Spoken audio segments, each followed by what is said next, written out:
मालवा घाटी में साधव घरोई बस दुर्घटनाग्रस्त 20 जन आहत होइथिबा बेले जड़े गुरुतर थिबा जଣାपड़िछि। गजपति जिला रायगढ़ ब्लॉक अंतर्गत मालवा घाटी में आज कौनसी कारणरू साधव घरोई बसटी दुर्घटनाग्रस्त होइछि, जहाद्वारा प्राथमिक सूचना अनुसार 20 जन आहत होइथिबा बेले जड़े गुरुतर होइथिबा जଣାपड़िछि।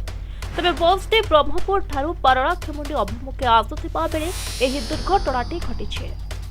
ड्राइवर सजाग पाई किंतु बड़ विपदटी टळी जाइथिबा जଣାपड़िछि। तेबे आहतों निकट खजुरीपदा गोष्ठी स्वास्थ्य केन्द्र एवं पारणाखेमुंडी जिला मुख्य चिकित्सालय को आंबुलांस जोगे पठा जाइथिबा बेले घटनास्थल में रायगढ़ पुलिस पहुंची तदंत आरंभ करिछि। तेबे अत्यधिक कुहुड़ी ना भारसाम्य हराई एभली घटना घटिछि ताकु नै मध्य आरंभ होइछि तदंत।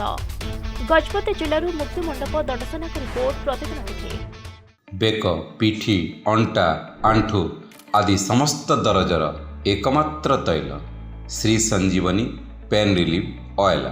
श्री संजीवनी लगैले जमा बिंदीवनी। श्री संजीवनी पेन रिलीफ ऑयल हर दर्द को समझे, रखे सबका ख्याल।